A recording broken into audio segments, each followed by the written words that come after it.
Are you sitting comfortably? Then we'll begin.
Hi guys, welcome to Ukraine Updates with the Shills, where Russian propaganda gets wrecked, fascists get roasted, and freedom gets the last word.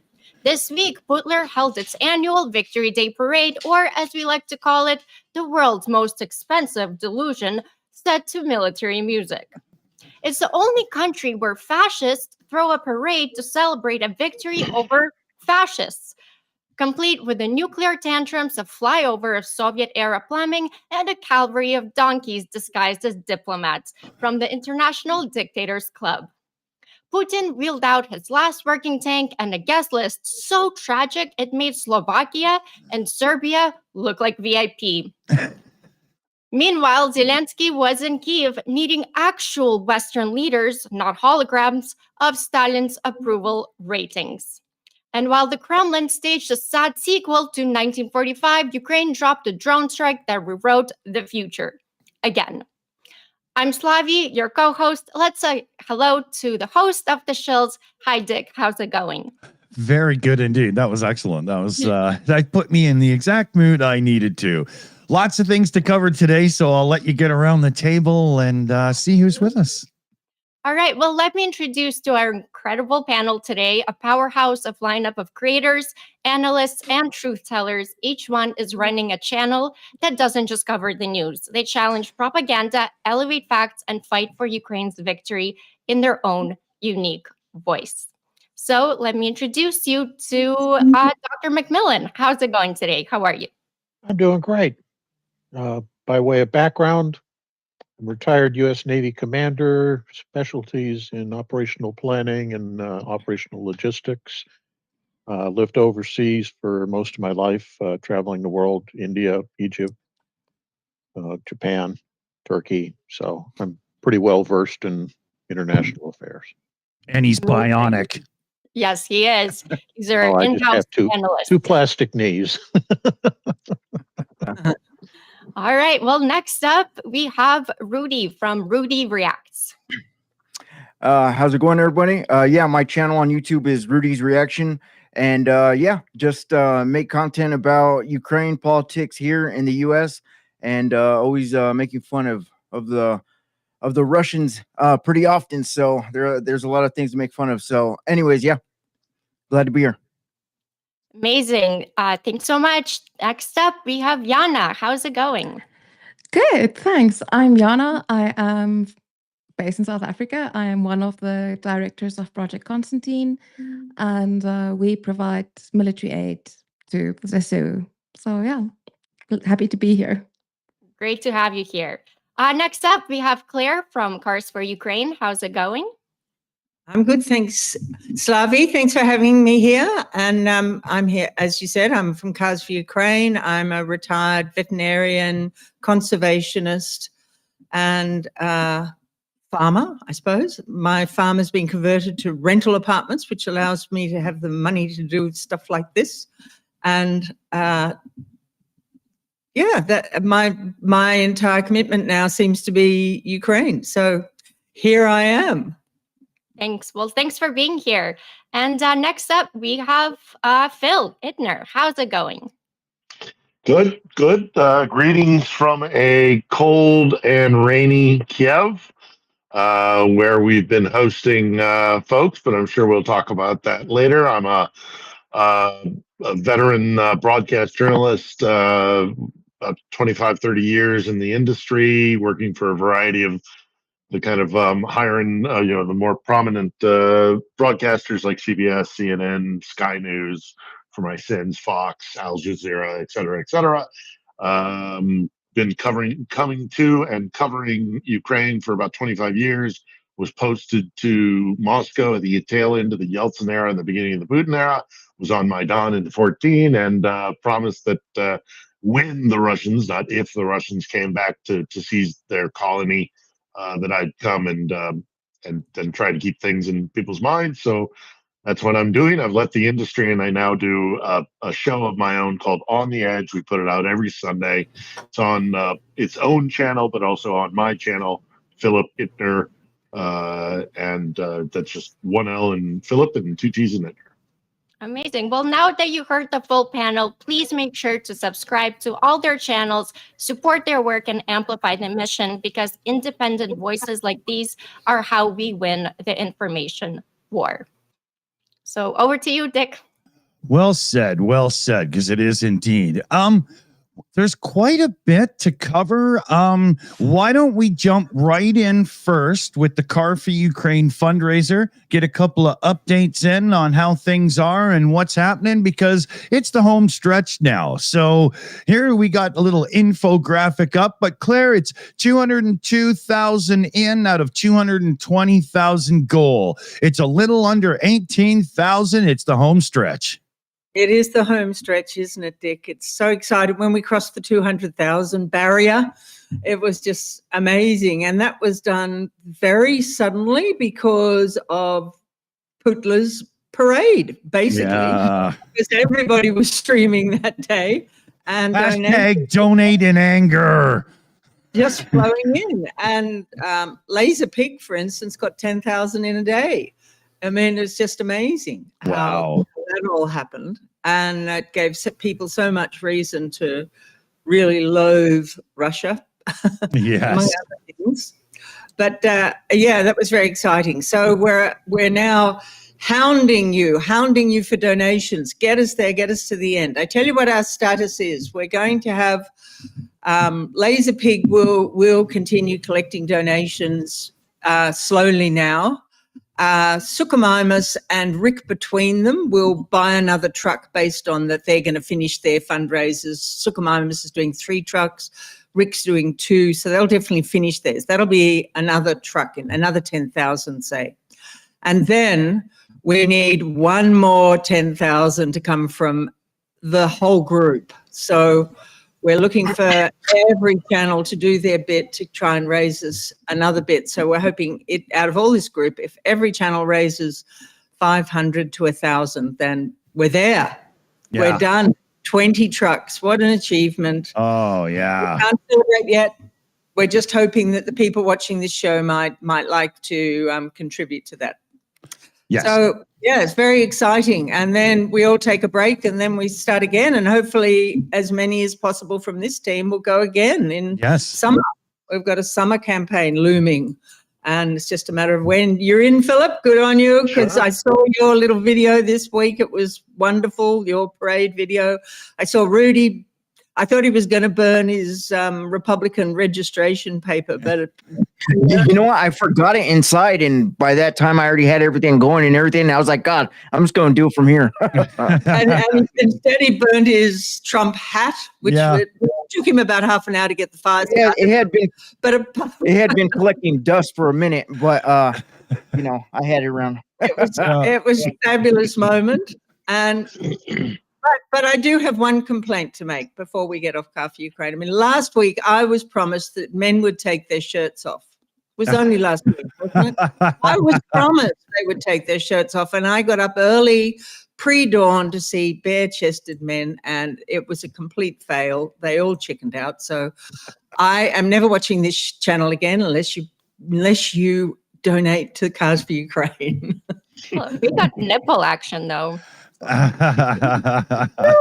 from? Who did that? Missed that moment.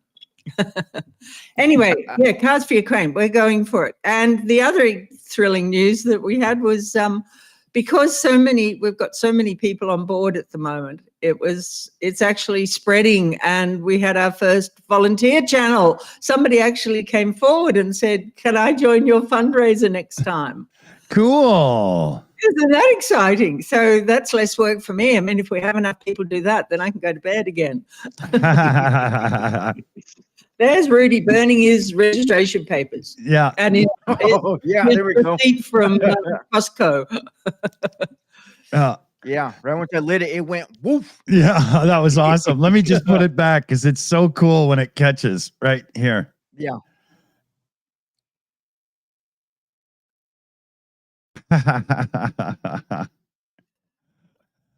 Burn, baby, burn. You should do it in slow-mo, like a slow-mo I know. video. Yeah. I should have. I hope there's no awning there, Rudy. What's that again? I hope there's no awning. It was quite a fire when it went. No, I had one of my pugs. She was like 20 feet away, and she was staring at what I was doing. And then once it lit, she jumped like 20 feet away. You know how sometimes there's a sign like "Don't attempt to do this at home." You should put like "Attempt to do this." Yeah, Not It's good in attempt slow without motion. it was good. It supervision. was Yeah. Yeah. No, we have a designated spot, so Oh, that for was the fun. fire pit. So it was all good. It was fun. Yeah. Yeah. I like that very much. So, news and happenstance and so on. There's quite a few things. I would say we could probably turn to Phil. I'm pretty sure he's got something on his mind. Sure. Yeah. As Claire mentioned, I put out a little short video about the May 9th Victory Day celebrations, because that's what they are. In Moscow, they celebrate war. Yeah. They wrap it up in patriotism and say that they're celebrating victory, but what they're really celebrating is the fact that they, killed a lot of people and sacrificed a lot of people, and it's this kind of fetishism of war that they do on May 9th. And I lived in Moscow, and I've seen 5 of those things in my life, firsthand.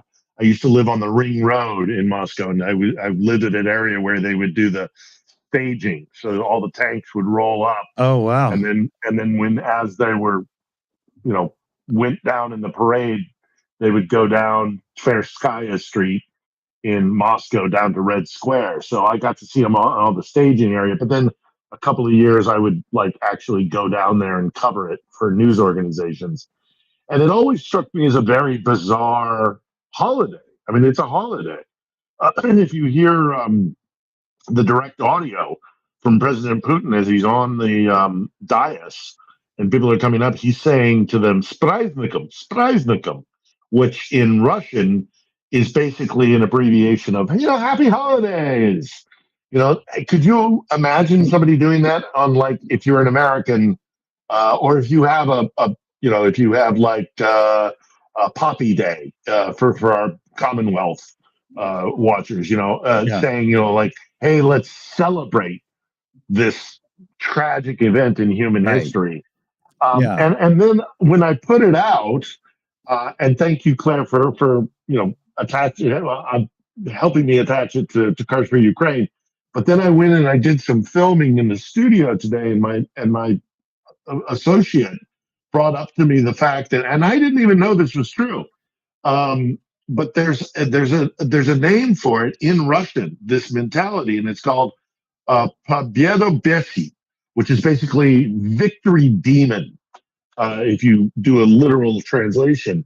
And it's this mentality of celebrating not the victory, not celebrating the sacrifices of the soldiers who fought in that war, but celebrating the idea of the Second World War as almost a religion, as almost like it's not history, it's the mythology, it's a whole cornerstone basis of your sense of identity as a Russian, and it transcends history, it transcends everything, and it becomes this almost like a cult.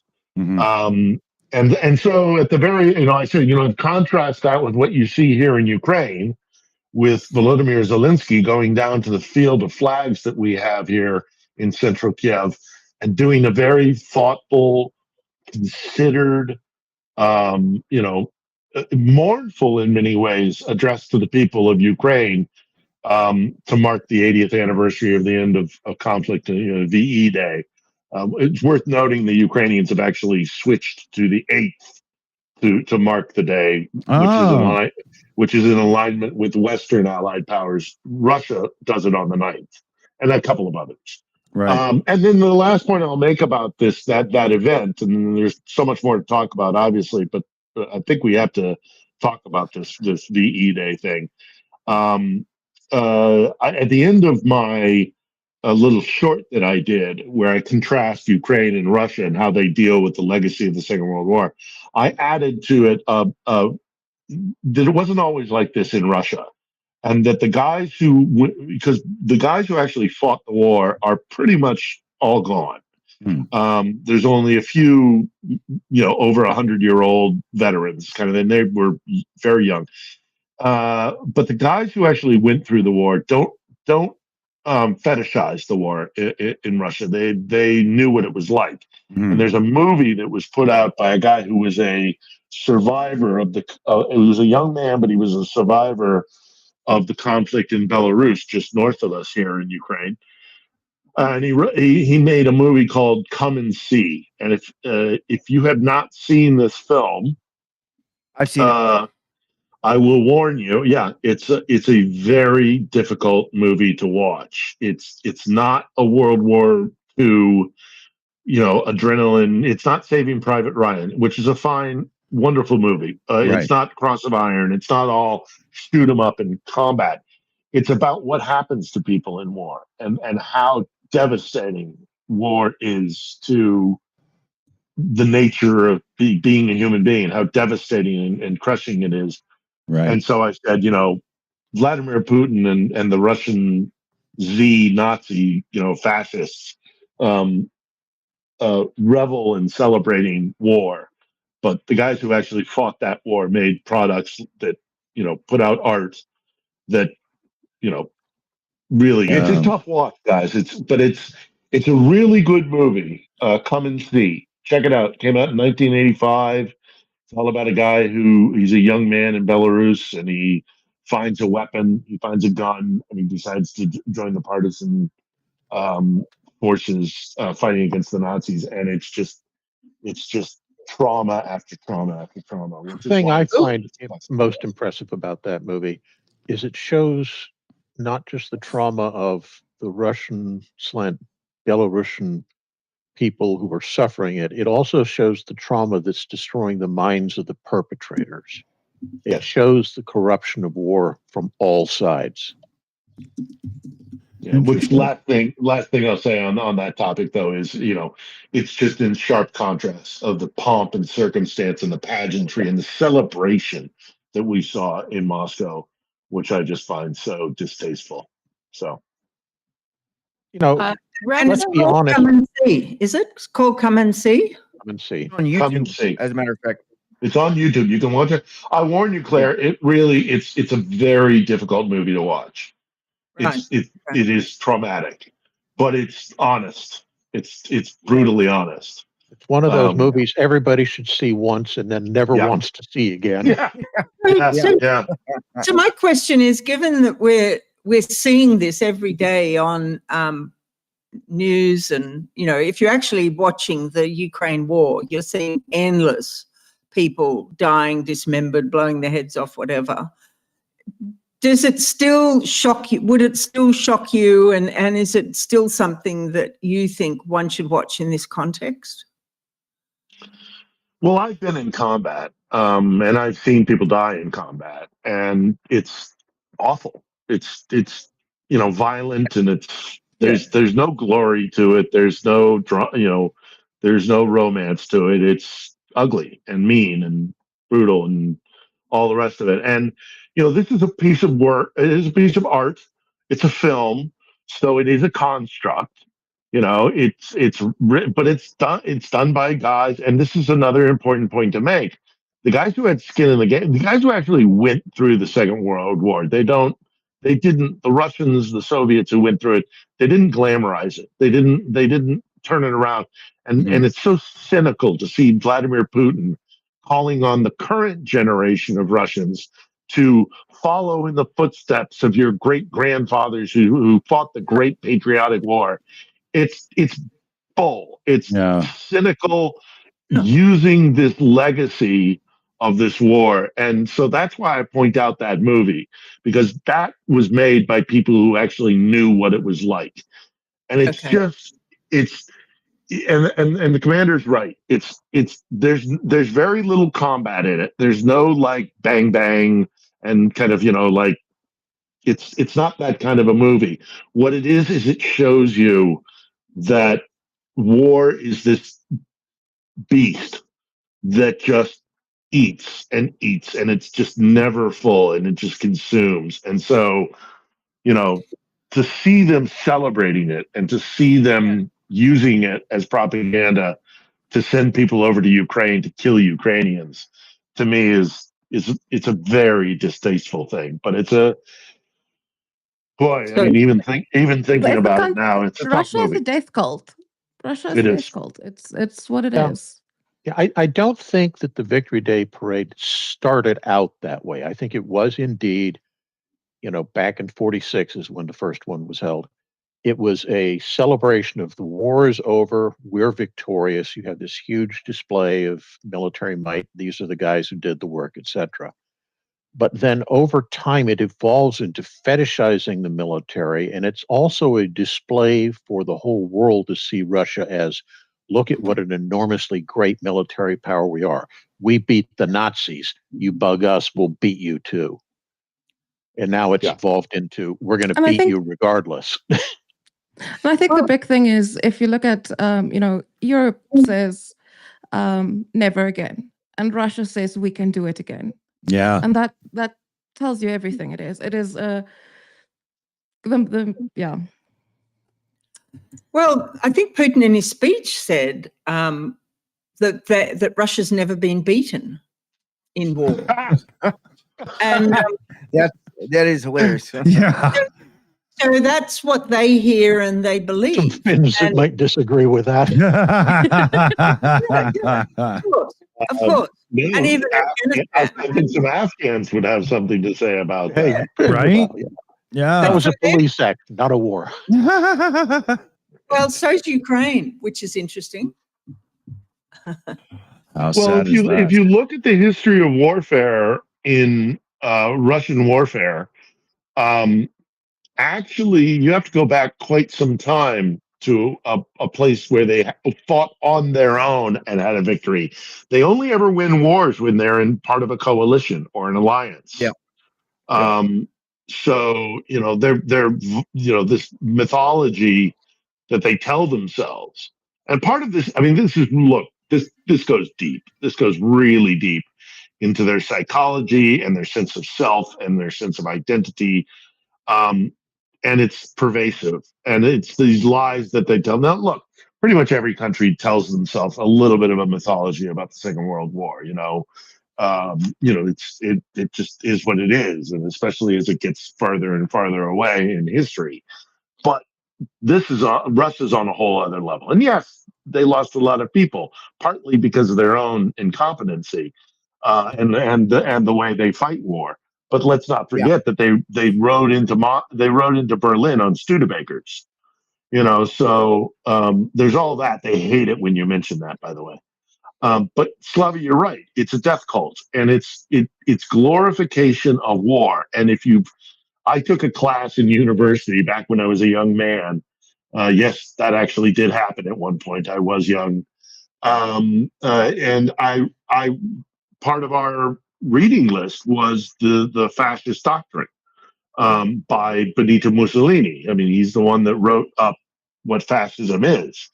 And in part of the doctrine, he talks about how the state must always be either preparing for war or conducting war, because that always has to be a motivating factor. And I mean, literally, Russia is a fascist state.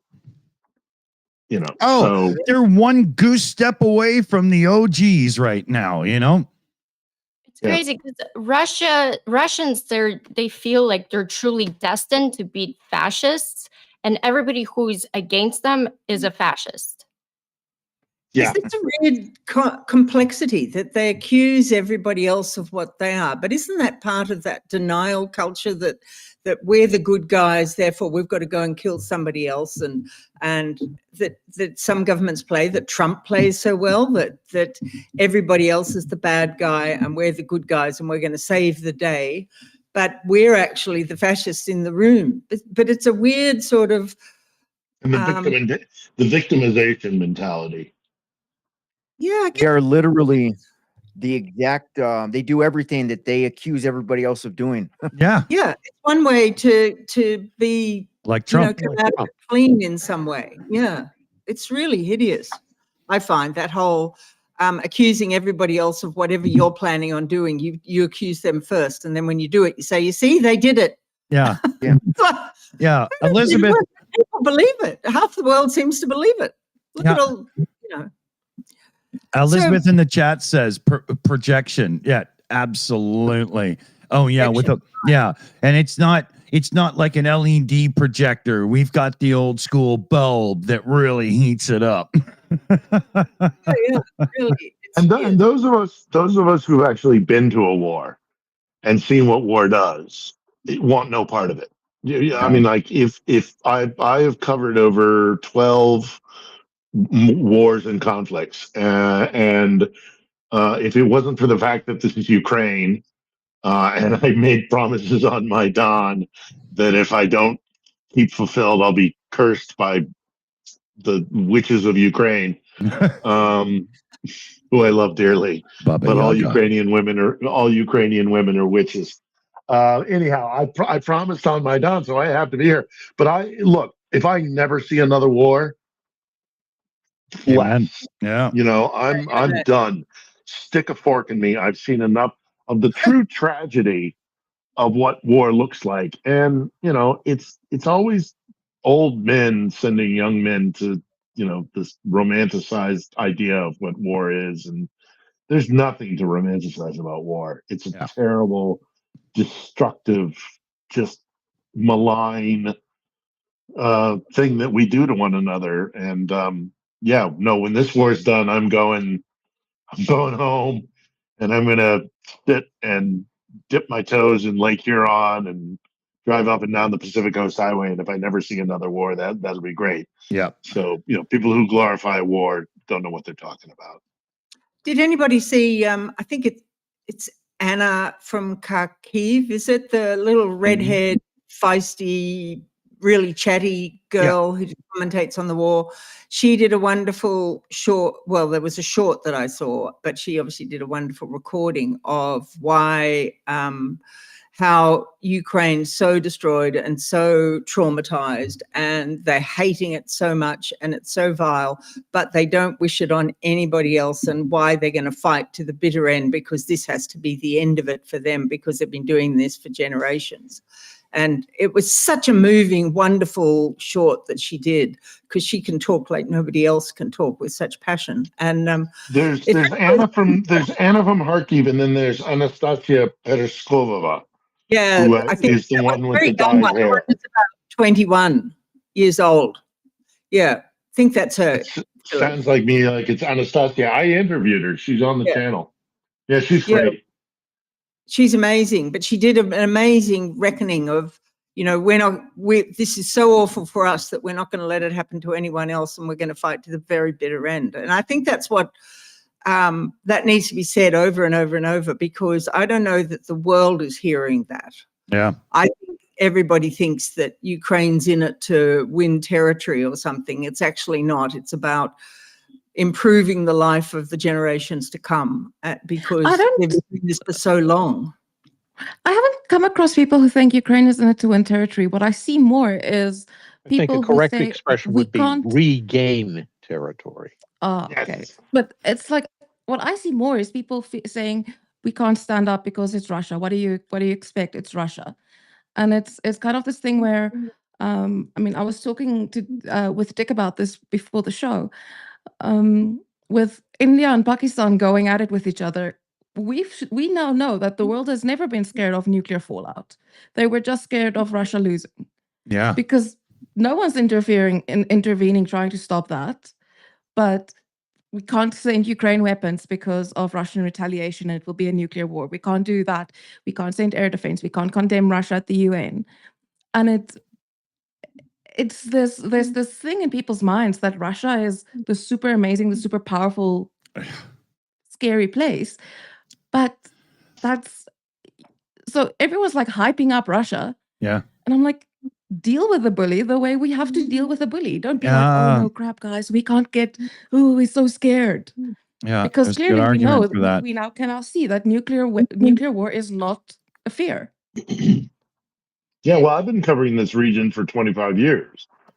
And, post 2014, after the Maidan, the Western powers they're like deer caught in the headlights. They're terrified of Russia. And they've absolutely, they've given in to their fear.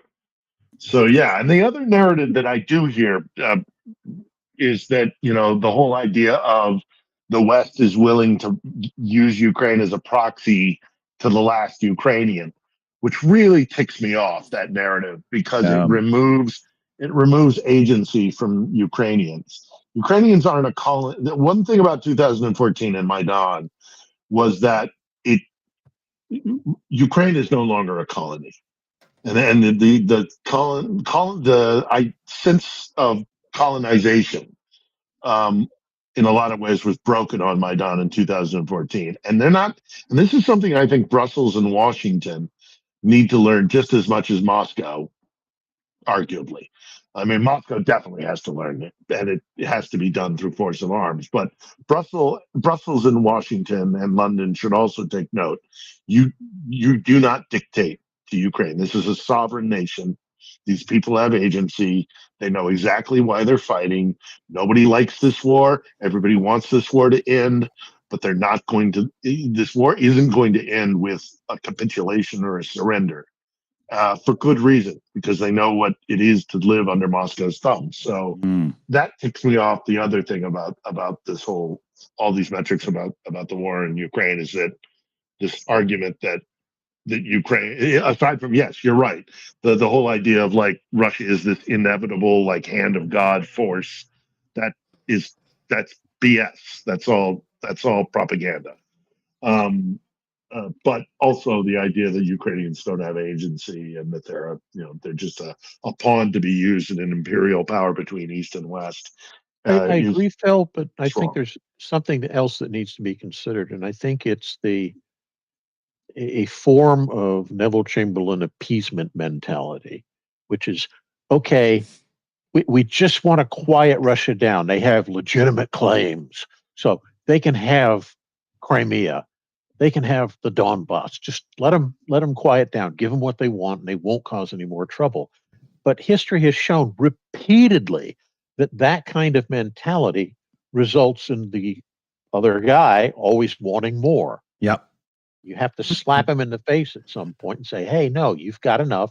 Shut up Yeah. and sit down. Anybody who knows how to deal with the schoolyard bully knows. You walk right over to him, smack him one in the face, and break his fucking nose. On the Did you do spot. that, Dick? Did you do that? Every single fucking time, to be honest. Hell yeah. Yeah. Oh yeah. Doesn't you just love to smack their smug faces. It's just amazingly Let- anger making. Let's see it happen, shall we? So yeah. Let me jump in here with a few super chat shout outs and whatnot. So get a round of applause in. We got SSW Custom Sewing in the chat for the Boom Boom Fund. Slava Ukraine. Thank you, everybody. And that was for nothing less than $6.66. And we've got UTV and Ham in the chat as well. $10 direct Ko-Fi donation there. Slava Ukraine. Heroam Slava. Sorry. Thank you very much there, Ham. Hope everything's well. We got super chat action. Petra Olsen in with 269 Swedish kroners. With love to Ukraine and with love thou shall be sent. White Fishy one in with a $50 direct super chat there. Hey, let's get it going. Slava Ukraine. Hero Slava. White Fishy one. Boom, boom. Fund indeed. Yvonne Way is in the super chat column as well. Make Ukraine great again. Not putrid. Oh, I like it very much. Niles G came in gifting out 10 Shills memberships. Thank you, Niles. I love Shills memberships. It really helps the channel out. And then SSW Custom Sewing's in with a super chat as well. Hop over to Slavies and say hello as well. And make sure you like, share, and subscribe. Awesome shout. Awesome shout. Okay, I think I'm caught up. What about Commander F-16s and parts and stuff? There's a bit to unpack there, not just the fact that America seems to be back in action since the mineral deal signing, but do you think this is a first step for more from them as well, or how do you see it all? I think Trump and his cronies are tied in enough with the Russians that they don't want to piss them off, but at the same time, they see a benefit to themselves in continuing some level of support to Ukraine. So I think what we'll see is small stuff, parts to keep things running, ammo, some of that going on, but I don't think we're going to see any more big ticket donations coming out of the US for a while. Okay. Anybody else with thoughts here? So I think they'll continue intelligence sharing, which will be important. Very much. But I agree with the commander. I think that it's going to fall to a trade. Now we're supposed to be getting a new Patriot system. It's coming from the Israelis, and then the U.S. is going to adjust it so that it does. If it falls into Russian hands, not too many secrets will be coming out. But so a new Patriot system that'll be good. Yeah. Yeah, and send it's more an interesting Bradleys, more workaround. Bradleys. Yeah, it's It's an coming from interesting Israel. workaround with that, because what they do is they get somebody else to give the Patriot to them, and then Right. they're not seen as selling Patriots to Ukraine. They're selling a replacement Patriot to Israel or something like that. Right. yeah, play both sides there. Sorry. Just had a I think myself is looking forward to a little of that pizza that I got for Felix there before the stream as well. Did you have a stomach rumble? Bastard. Yeah, there was a little one there. Yeah, and I believe in the announcement there was allusions or they were alluding to the fact that there is going to be funneled from other people, but still supported by America. So, and I can see how they were going to do that. I've said it myself. I figured this was coming because that lets America spend the money in America, so to speak, but still facilitate, right? To some extent, yes. So Yeah. the American intelligence this week seemed to say that there was going to be a big hit on Kyiv.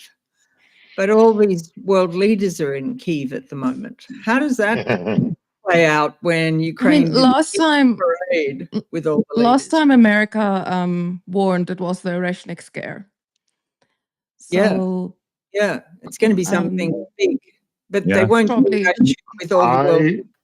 I suspect we're going to get a shellacking. I mean, starting from now, because those guys are leaving. They're not going to be here tomorrow. It's my understanding. Right. So There was a recent and big strike on Moscow. So, yeah, there was that. I mean, and the I've Russians seen a will couple. feel compelled to retaliate. Yeah, they could do a false flag as well. I mean, I've seen a couple of convoys or a couple of motorcades pass. I live very central in Kiev, and so I believe that they are leaving tonight if they have not already left. So that umbrella is gone, and Right. the embassy put out this thing about sometime between the 10th and the 12th is when they expect it, and I think it's entirely possible that they will. So we're kind of, I mean, all of us. I went around the corner to my little market where I get my craft beer. They got a lovely little craft beer stand, and get some good real pickles and some black bread, all the things I love here. And I was in getting a little 500 milliliter little thing of beer, craft beer, and I had a pint while I was sitting waiting for it to be pulled. And this is the bartender there, the woman who kind of runs the craft beer shop, is somebody I've known for a while, and we have a rapport. And in the bar, they were everybody was just kind of like, the Russians are going to do what the Russians are going to do. And that's kind of the mentality here in Kiev. So we'll see, we'll see what happens in the capital. We'll see what happens maybe to other cities around Ukraine. But I am basing this on anecdotal conversations. But the sense I get from people here in Kiev is that, yeah, we're going to get hit. We're Yeah. going to get hit. Jeez, hope not. Right. Well, it would seem inevitable because they've moved. It's something huge coming anyway. The poor souls. But so, how do you think that works with Zelensky's May 13 ceasefire call? Do you think that's going to fly at all, or this is just like no thumbs up to that? If they fire off something big at Kyiv, do you think that's what their answer is to the ceasefire? Yeah, once I get going, you know me, I'll keep going for a while. I'll try to keep it short. Yes. Yeah. No, look, it's Victory Day, the Red Square thing, and putting VE Day behind us, May 9th behind us, and it is their 3-day ceasefire, which was a sham. Yeah. And Zelensky's proposal for a 30-day ceasefire, their reaction to that will be, this is your 30-day ceasefire. You know where you can stick it. Yeah. And the fact that the Western leaders, hey, look, I am very happy that they came. I really am. It was fantastic to see all the major European powers, the heads of state, here in Kiev today. It was a great thing. But it also means that the second they leave, the Russians are gonna, I literally think tonight, while I lie in bed, when I go to bed after this that I might be awoken in the middle of the night, because I'm glad they were here, but it's also going to kind of, I think, provoke. Putin's I in don't the think message. it's necessarily provocation. I think, it's Russia's going to do what they're going to do, and at this Yeah. point, they have to retaliate. It's not. Because the moment we start saying that them coming here is provocation for Russia, it opens the You're right. conversation to No, the whole you're war. 100%. You're 100% right. And so let me clarify what I meant by that. They will see it as a provocation, and that's a conscious decision that they will make. I am not saying I am glad that those world leaders came here. I am glad that Ukraine is doing what Ukraine is doing. I stand with the ZSU and all the rest of it.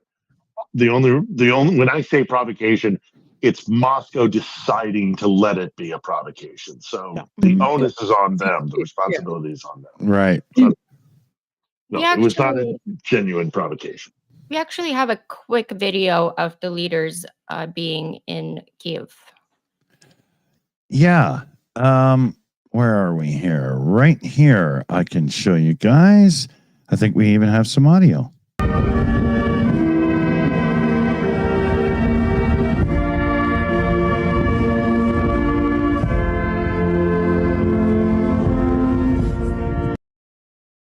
So we have Merz, who is the new chancellor of Germany.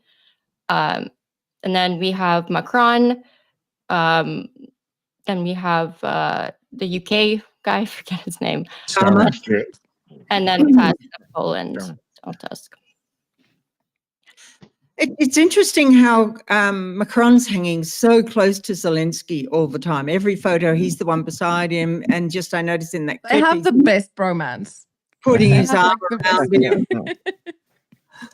And I think it's a legitimate admiration for the man, not some PR stunt. I think Agreed. Macron really does see Zelensky as one of the great leader figures of the age. He is for Yeah. I'm sure. not disagreeing. I'm just saying the fact that France, the head of Yeah. a semi-major power, is doing that speaks volumes. Yeah. I think so too. If you remember, in the beginning of invasion, Macron was very much like that towards Putin. Yeah. Yeah. He was just going to go over and have a chat and say, look, this is a really bad idea. It's not going to end well. I Yeah. remember we were joking saying that France is going to surrender on behalf of Ukraine. Yeah. Now we're looking Yeah, I at- remember that. Yeah. Remember? I thought Macron Yeah. might be Trudeau. That he was his other bromance, wasn't it?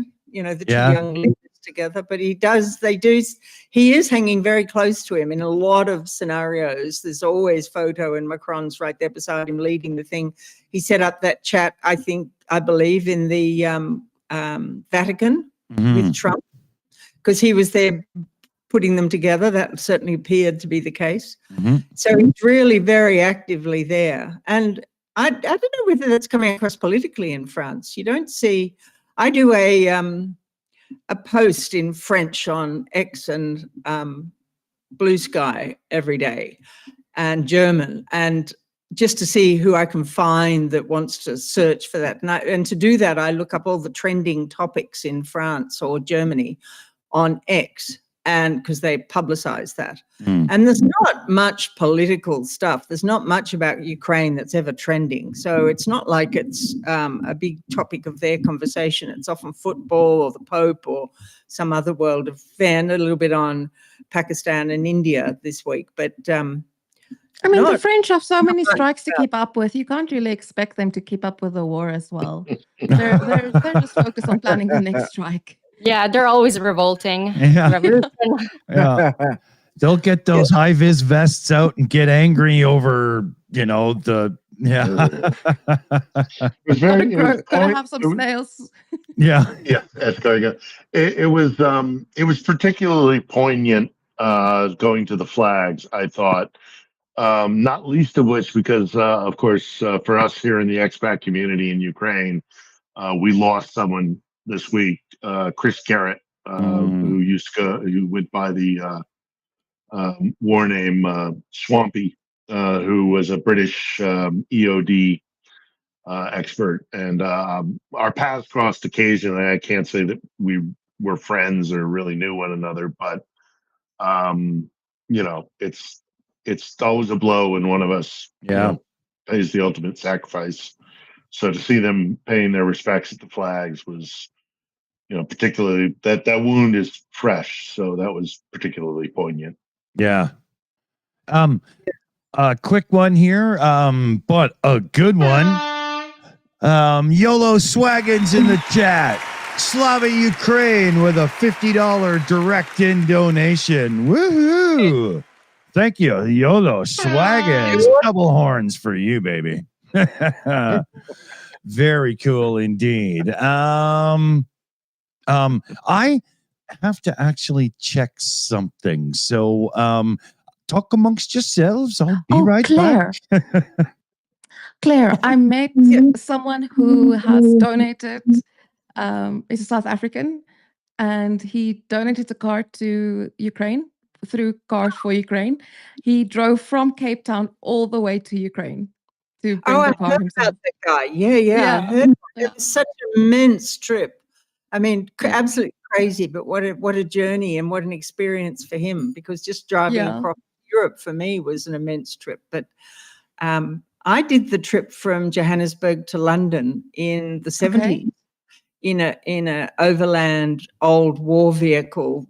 That it was a rite of passage that you could do if you were an Africaphile like me, and it was an extraordinary experience to see the whole continent. But it's it's tough going. You've got to get across the really wet center. You've got to get across the desert where there's no roads, it's just sand, and you look for some beacon in the distance to give you direction. And it's extraordinary that he did it. Yeah. So it was really cool. I met him because he lives in Cape Town, so I met him the other day in person. He was in Joburg. It was really cool to talk to him, and he planned his trip one way, and then kind of the Sahel region is a bit of a nightmare, and there was construction going on. I don't know, to hear him tell the story is really interesting. He had to basically drive all around, got turned around at border posts and everything. So it was some border posts trip, are not fun. When we were going from Nigeria to Niger, the border guards in Niger said they wouldn't let us progress unless we gave them a woman. And they took our passports and selected the woman that they wanted. And we just were stopped. We couldn't go anywhere. And there were 20 of us in the truck. And we all just hedged around this girl who was a Swiss girl.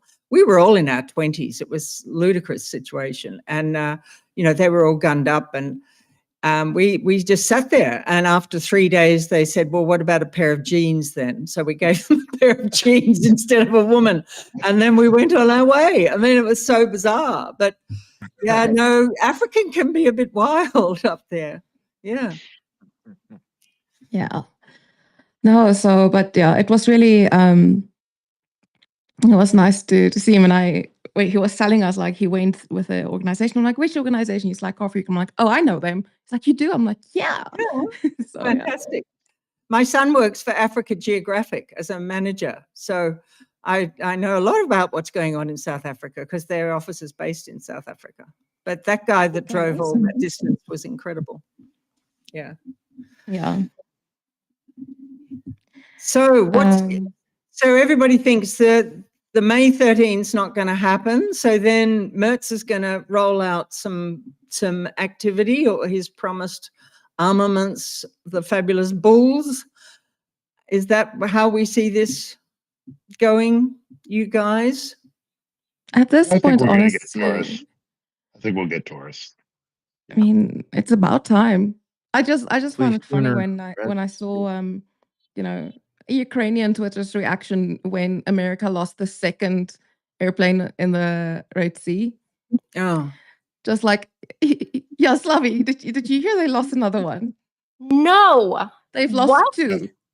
The first one was an accident. F-16s because F-18s because we're too primitive and whatever. F-18s, yeah. But they're losing. 16s are Air Force, 18s are Navy. Now, what Was it happened? The due to the first one same was thing? no, they're not. They're very different aircraft. No, 18 no, no. is Was it due to the same mistake? no. The first one was an accident. The tow tractor had a malfunction and pushed it off the deck edge because the brakes on the tow tractor failed. The second one, the official explanation is that they were engaged in high-speed maneuvers trying to dodge Houthi missiles that were being fired, which to my mind leaves the question of what the hell was the aircraft carrier doing close enough to the shore that the Houthis could target it? So there's somebody out there is really making bad decisions. I wonder who's the Minister of Defense. Was it the Teddy Roosevelt again, or was it? Yes, same ship. It must. I've been on the Roosevelt. That's crazy. And it's crazy because it's also the Houthis. You know, it's I don't know. I don't. They're not. America's not fighting another country. They're fighting terrorists, and they're showing their incompetency. It's Aren't they fighting Iran in through the Houthis? Isn't this a proxy war? Yeah. And The Isn't it Iranians about are using the Houthis as a proxy. I isn't think it about they're time the USA saw the war in Ukraine as also an Iranian proxy? Sorry, Dick. well, the Americans are also fighting a secret war against the Kingdom of Atlantis. That's why the planes keep going into the ocean, because they need to go down and fight. Oh my goodness. just saying, like Yeah. you're from Again. Yemen. Yemen is the poorest country, Mhm. and they're losing to Yemen. It's been torn by civil war Could be for doing better. 60 years now. Yeah. So yeah, I just love Ukraine. Whenever something like that happens, I just look at Ukrainian Twitter because spiciest takes. Yeah, it seems Yeah. that no matter how poor a country is, it can still have enough money to go to war. It's just so bizarre. So, all the predictions that you see about the Russian economy collapsing, which I we saw all on news. look forward to, but it's not going to be enough to end this, because it seems that even if it's broke, it can keep fighting a war. Yeah. It's because they're in I saw a wartime. news article Mm. that was done when Afghanistan was still a big hot issue. And they were going to some of the markets up in the tribal region. And they said you could buy an AK-47 for less than it cost to buy a chicken for dinner. Wow. Yeah, I've been there. That lets you understand how easy it is to go to war. The international arms market is just flooded with gear if you find the right people to sell it to you. I mean, it was so weird because yesterday was Europe Day celebrations, and I was at the European Embassy, and just going around introducing myself. And the one guy met the ambassador for Somalia, and I'm like, all I know about Somalia is they have pirates. That's literally all I know about them. Pirates and poverty. Yeah. So I'm like, hi. And I was almost going to be like, how's the pirate situation? But I was like, that's not appropriate to discuss. But it's kind of like this thing with like, we kind of, what's that? I was just showing YOLO Swaggin something in the chat there. Oh, okay. So it's just weird to kind of, Ask him how the look famine at these countries that you like don't know much about, but you're just like, there's war and there's fighting, But yeah, it was actually a really the event was nice. It was interesting to see like Lithuania just continues to be straight up based. They actually posted on their social media. They actually posted, while Ukraine is fighting, we are celebrating. Like as we're celebrating victory, let's remember that Ukraine is fighting. And I was like, wow, only embassy who said something about it. So I was like, well done, Lithuania. And wasn't it the Lithuanians who just recently, within the last 24, 36 hours, actually, I think went so far as to pass something in their parliament saying we will never recognize the occupied territories as Russian? Yes. Nice. Yes.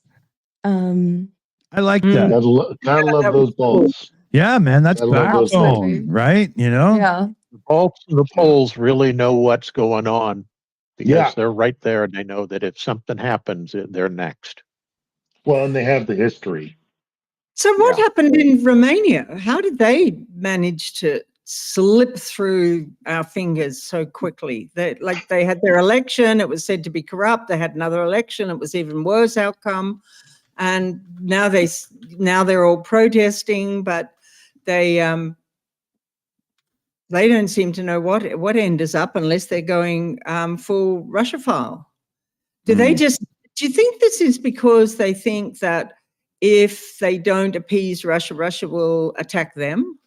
Do you think that's the thinking? That it's better to get along with Russia than to have to fight it? Fuck.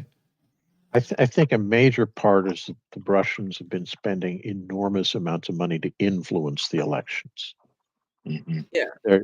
There's not anywhere near as much support for the pro-Russia party as one would think.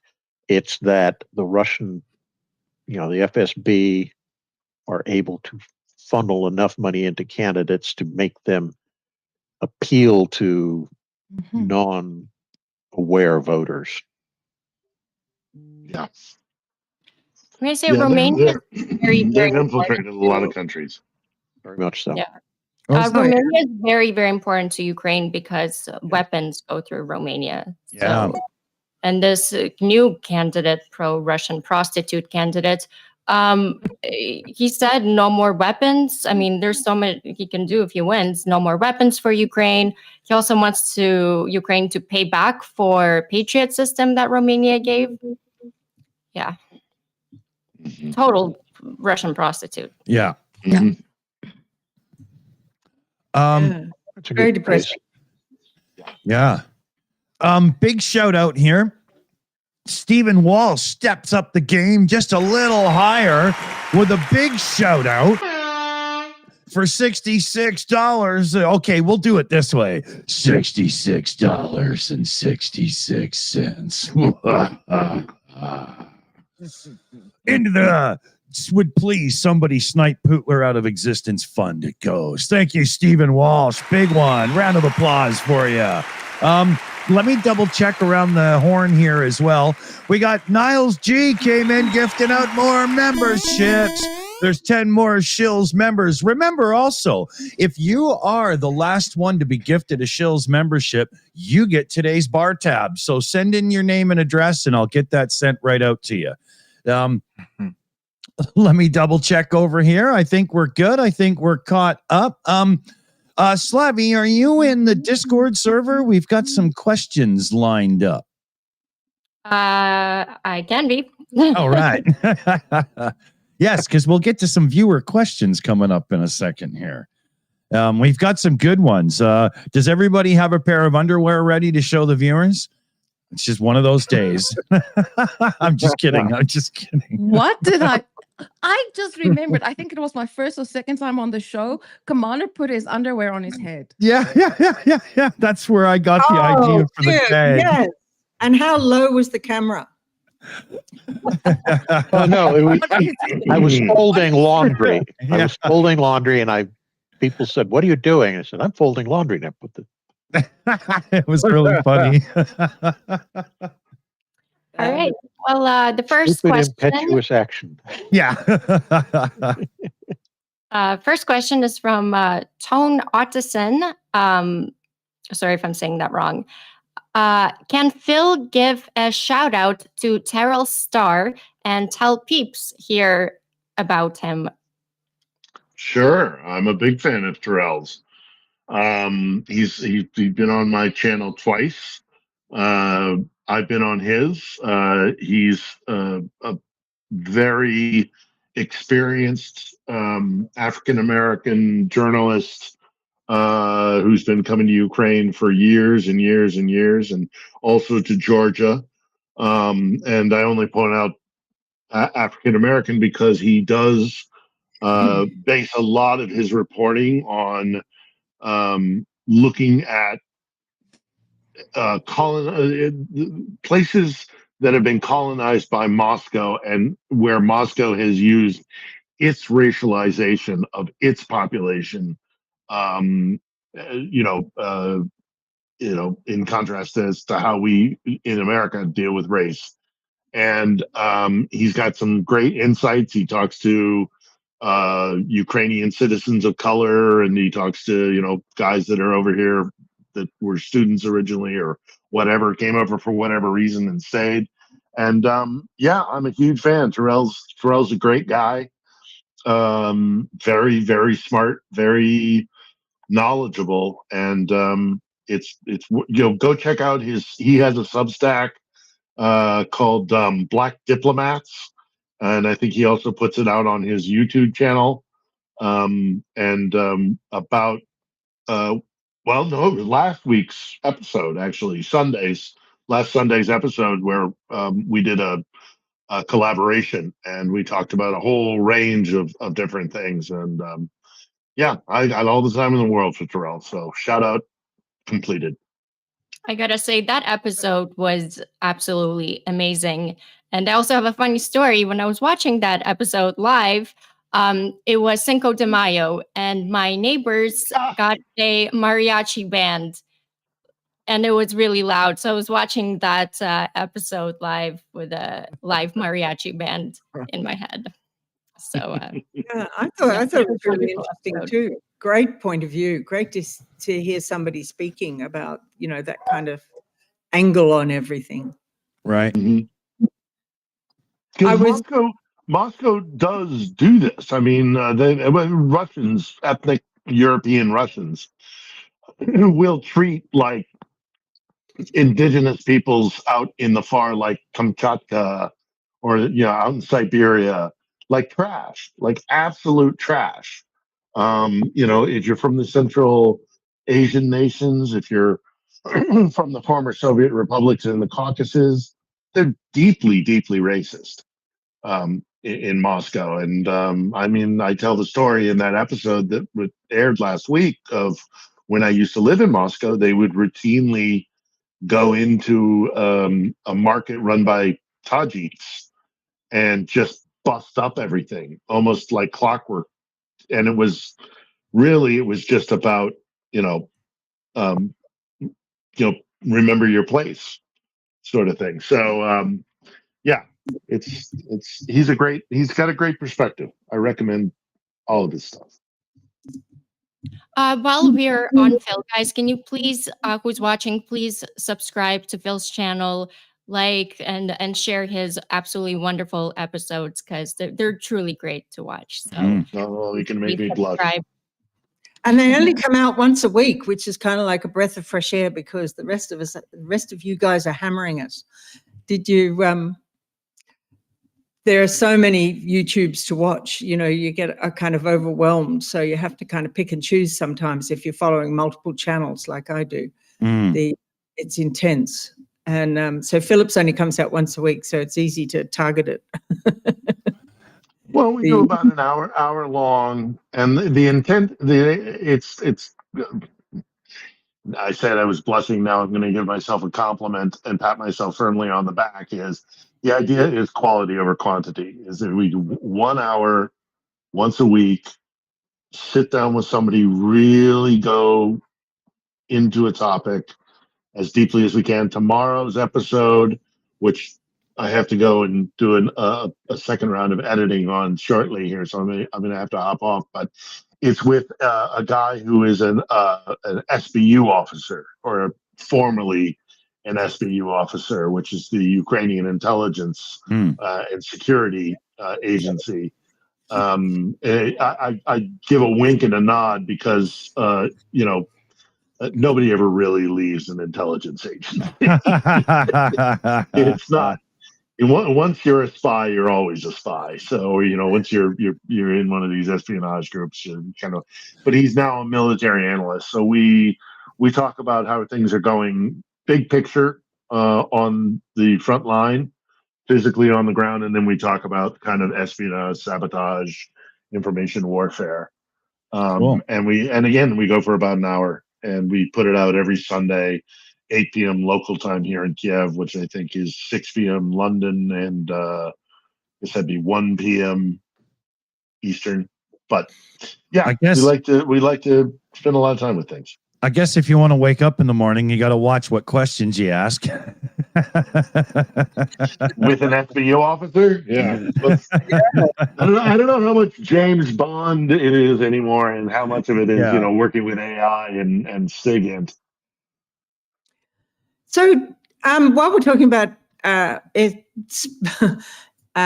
SBU, the snag this week of the Hungarian spies in Ukraine seemed to be very big news.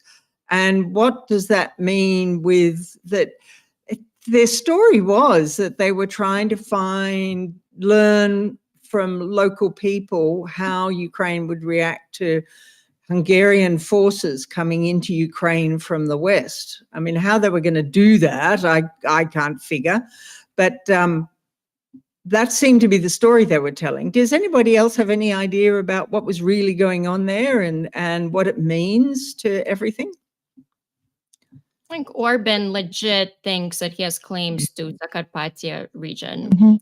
And there's a lot of Hungarians living in that region, but from what I understand, they're Ukrainian. But it's been a conflict zone between Ukraine and Hungary for a very long time.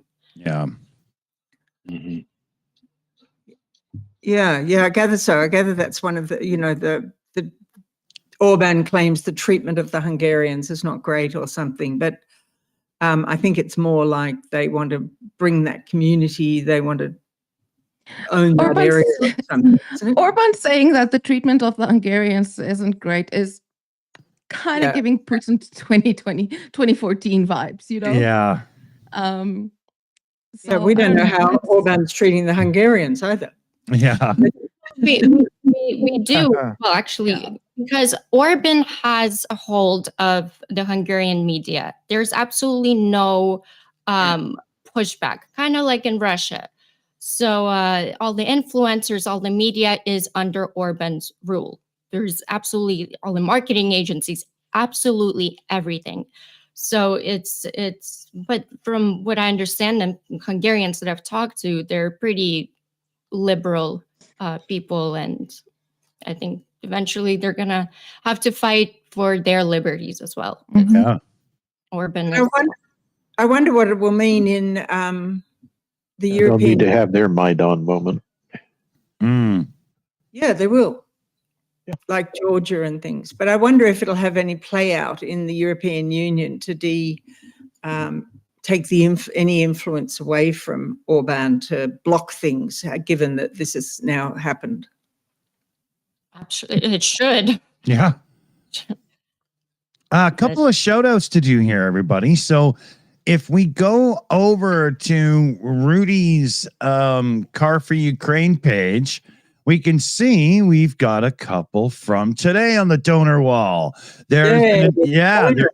There's Look at that. there's an anonymous one for $23, and then there's Yolo Swaggins in with 52.47 in euros, and then there's Paul Marchetti with 104 euros. Dedicate this to my Latvian maternal grandmother who escaped Russia with my great grandfather into China in 1923. Wow. Oh, Yeah. It's amazing the stories That's you get. interesting. Yeah. Isn't that incredible? Yeah. Wow. That is. And if And you you caught it, Ruby. And if you come over to our channel here, then you've got James Skinner, MJ Stelmach Horner, Sarah Goyes, a donation to support Ukraine, and Mitch Ashdown. And those came in on our donor wall today so far as well. So huge hearts, everybody. Thank you, thank you, thank you. Thanks. Awesome. Thank you very much. There's no doubt that donating on the donor wall gives the most direct without Dick having to lose some of your money to Well, fees and various things. we don't lose money that way because we Okay. use our membership money to cover those fees. So it's 1 for 1. It's however they're comfortable. It works for us. I make Excellent. sure. Yeah. Let me see here. Kaltenberg in the chat with nothing less than, you can see it on the screen right below me, $500 direct donation. No. Yay. Boom, baby, right there. I've got some work to do after the show because I get to send some money. Yeah, baby. Yeah.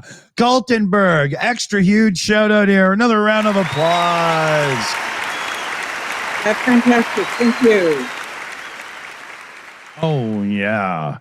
I'm going to do something in the background to see if I can't just leave that one on the screen for a bit, because I think we should all bask in its greatness. Well Absolutely. done. Wow. More of that, and we can get this baby closed. We're so close to the end, really. Totally. Let me refresh the main page for the entire thing itself. So, did you see the photos that came in on the group, the Pasenki chat, Dick? I don't know if you can share it, from Ivan with the last truck that went out. It was the Laser Pig truck. It's a very big drone truck. Yeah. I don't know if you can share that, from Oksana. She put it in the Pasenki group chat. The it's a big VW 4-wheel drive van to transport drones to the front. Yeah, I am just getting the pictures up right now. On you. So this is what we're paying for, a lot of these, because this Seraphims unit is really huge, active drone unit, and they're the ones that send long distance drones over to Russia, and they need to move around the front a lot with all these very big long-winged drones in the boot. And so they need these vans, and we've promised to give them, I can't remember how many it's on the donor page, but something like 15 of the trucks are going to Seraphims and 5 or 7 are going to the HIMERA unit, the HUA unit, which is with the SBU, and with Special Forces, sorry. That's GUR is the military intelligence. Right. So, yeah, they're getting the pickups, and the Seraphims are mostly getting these. They're getting some pickups and mostly these wonderful big vans for them to move around. Quite interesting. Would you like me to send you a video? There was an amazing video put out by the Rocket Truck people. You know how you do have your Boom Boom Fund, Dick? Yeah. So the Rocket Truck people on their Facebook are the Falcons who install the rockets and launchers in the back of the truck. They put out a recent video on their social media, and it had 3 cars were featured in it, and 2 of them were from Car for Ukraine, and 1 of them was for a NAFO truck. They're all Hilux, and the donors were all YouTube channels: Ukraine Matters, Combat Vet, and Jake Bro. How's that? All in the Rocket Truck workshop. Cool. If you want to show it, I can send it to you. Sure. Yeah. Just got to track it down. Hang on. Bring this back up. Let me do that while you chat amongst yourselves. Sure. Slavi, any more questions you want to throw at the group here? Yeah, absolutely. We have a bunch of more questions. Commander Macmillan, did the U.S. donate any Patriot systems to Ukraine directly at all? I read in Ukraine has only 2 of them out of action for repairs at the moment. As far as I know, 2 U.S. Patriot systems were transferred directly. The others are all second source. So this is where it gets confusing, because for any Patriots to get transferred, the country transferring them needs to get permission from the U.S. to do so. So that's what I call a secondary transfer. And that gives the U.S., the current or previous administration, a bit of cover when it comes to how much aid they're said to be giving to Ukraine. Because if you convince Israel, for example, to transfer a Patriot system, then you can use U.S. money to give Israel a new Patriot system, and it doesn't count as the U.S. giving a Patriot system to Ukraine, if that makes any sense. Yeah, absolutely. I read that the Patriot system that's coming from Israel is actually they're still waiting for United States to approve it. Yeah, that would not For the surprise vote. me. Yeah, last week. So talk. Yeah. And then I have a question for Phil and Commander Macmillan. If they can comment about the elections in Romania, how likely is that George Simon will win? Well, he's won, hasn't he? No, I think he's still. There's a 10%. runoff. Oh, okay. I am not an expert on Romanian domestic politics, but what I can speak to is that, I mean, obviously, the Russian intelligence and covert operations have been Very working active. very actively, working inside Romania, inside Poland, inside Moldova, anywhere along the periphery. They're active, and even further afield. I mean, even deeper into Europe. I mean, they spend a lot of money and effort and time. And this is again the interview that we'll be releasing tomorrow, where I talked to the SBU officer about this. I mean, they know they can't win on the battlefield against us. They can't go into a direct confrontation with the West. But if they can corrupt and pollute our body politic and our civic society, whether that's press or influencers. I mean, look at Tenet Media in the United States. And we're losing that war badly. Yeah, it's a I PR believe. war, and we're like unarmed almost. Yeah. Yeah. It got Yeah. defunded, at least in America, it got defunded. Yes, it did.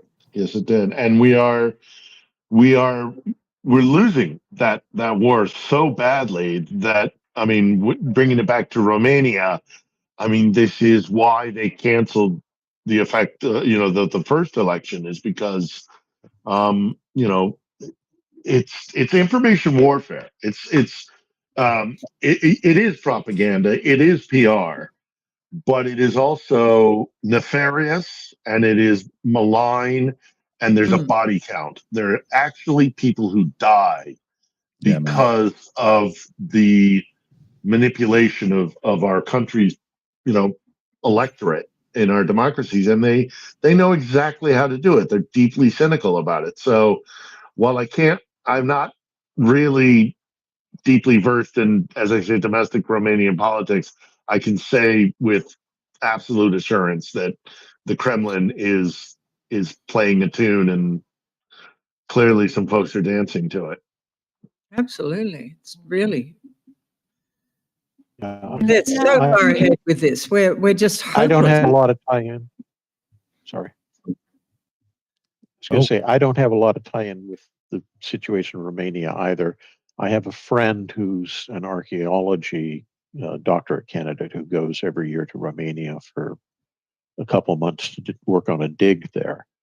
And his impression is that the majority of the Romanian people are kind of left-leaning in terms of they want a liberal democracy country, et cetera, et cetera.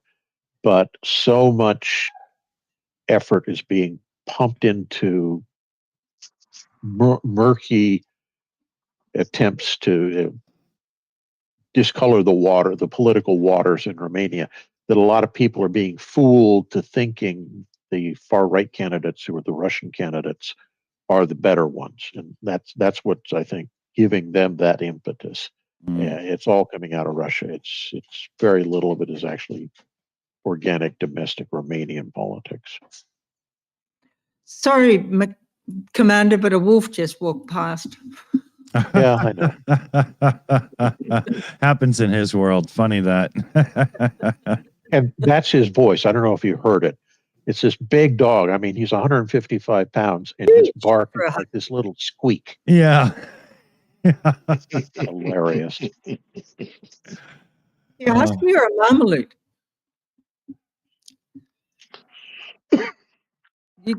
You said he was a husky, No, Malamute. Malamute. I've got one Malamute and one Malamute Husky mix. Yeah. They got those big, huge, fluffy feet, man. Oh, yeah. In fact, You that's go one of the things swimming you do with is them? you have to go in and trim the fur out from their toes. 'Cause Yeah. particularly in the house, because I've got hardwood floors. They If you just don't do yeah. that, they just slide everywhere. Yeah, we had one as well, man. And it would be hilarious if my dad wasn't keeping up. Poor dog just couldn't get anywhere. You'd have to help him out. I was just checking over everything here. So we do have a notification in. Golby Mom came in with a Ko-fi direct donation in there. Y'all have built a great group. Keep on keeping on. Hey, I like that. Hey, thanks, Golby Mom. Thank you very much.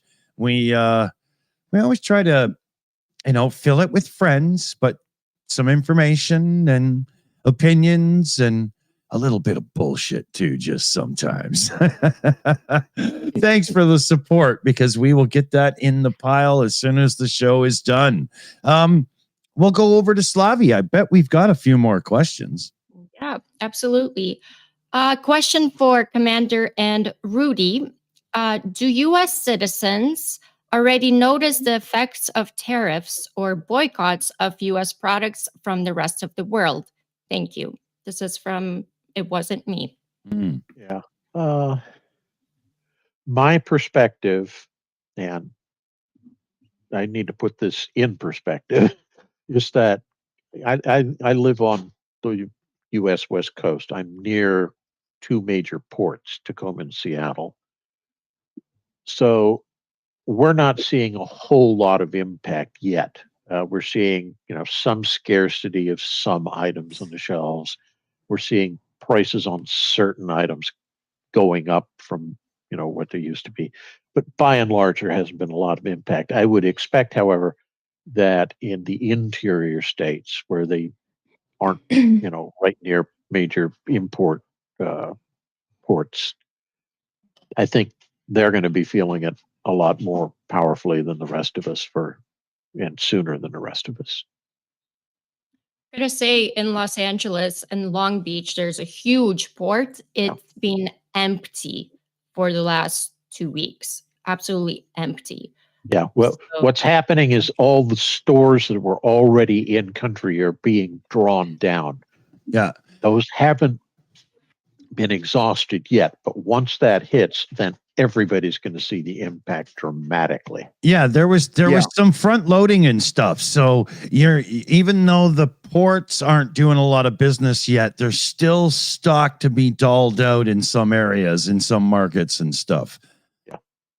Yeah. I got I'm it. sure here in the Oh, sorry, near Rudy, future, people are going to start seeing the effects of it, probably dramatically. It's soon now. It's soon now for sure. It's starting to hit computers and so on. Anybody trying to do a new build on a computer's feeling it already? Yeah, Yeah, wow. my son noted. I had to go to Apple as soon as the whole tariff thing talk started. I got a new phone because Apple is most likely gonna put it up $1,000 for the phones. Yeah. For the iPhones. Yeah, my Also, son I'm starting noticed- to see the prices like on Amazon, just for like regular stuff, the prices are high.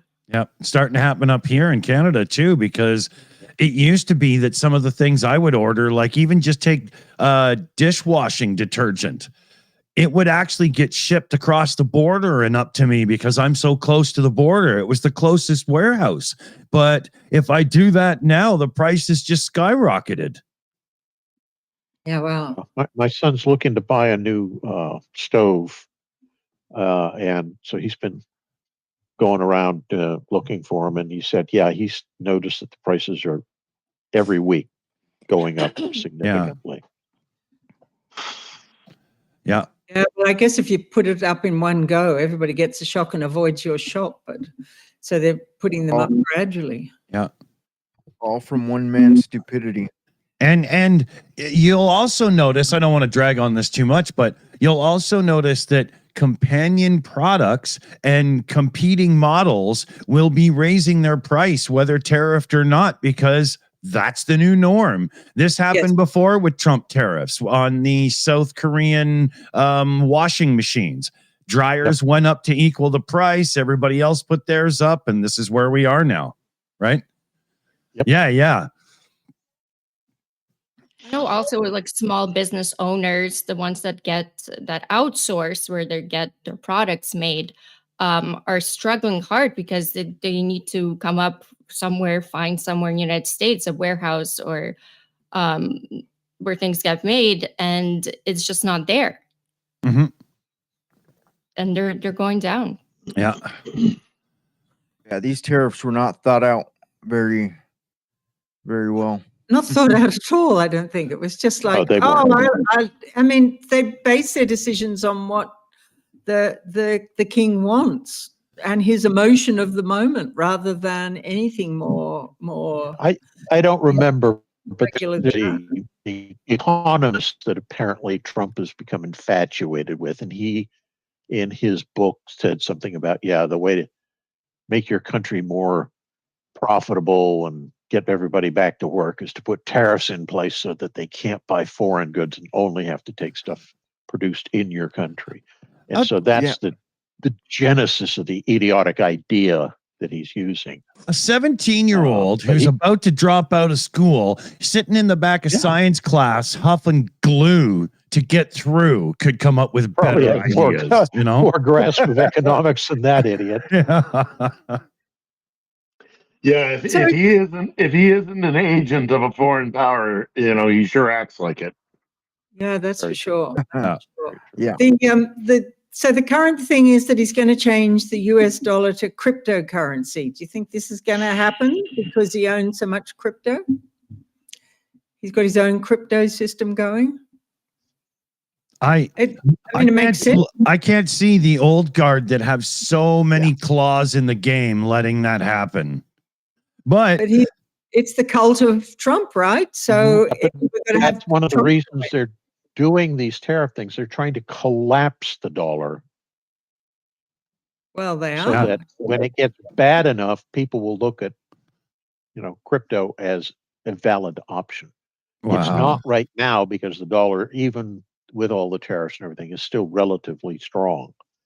But if he can collapse it, which is, I think, one of the side effects he's looking for from the tariffs and all the chaos he's causing, then you have a chance to say, okay, we're going to abandon the dollar. We're going to go to crypto.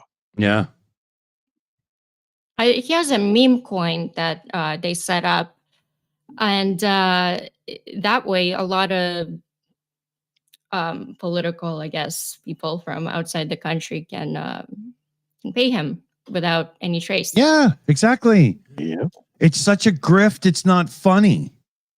I'm not getting Russian. Tell me again about Hunter Biden's. Yeah, tell me again about Hunter Biden's laptop. Yeah, exactly. Right. Hillary's fault. Well, while we're on the Trump topic, I'll just get this one more question out of the way. Ask if this is a fair view. We have to hope the way that it was crafted, giving Trump credit for pushing a ceasefire, knowing the likely response, Trump will take Russia response personally. We'll see. Yeah, that's an interesting. Phil is literally like, he's like, Trump. I mean, we'll see. Like it's the thing. Like once you're in Ukraine, you're like, cool. Politicians can talk, but we'll see when it happens. It's really like that. And I actually find it was so funny when I was in Kyiv. There was an air alert, obviously, because there's always an air alert. and it was for ballistics, but this was like in February. It was for ballistics, and everyone, I looked around me, everyone took out their phones, looked at the alert, and just went on with their day.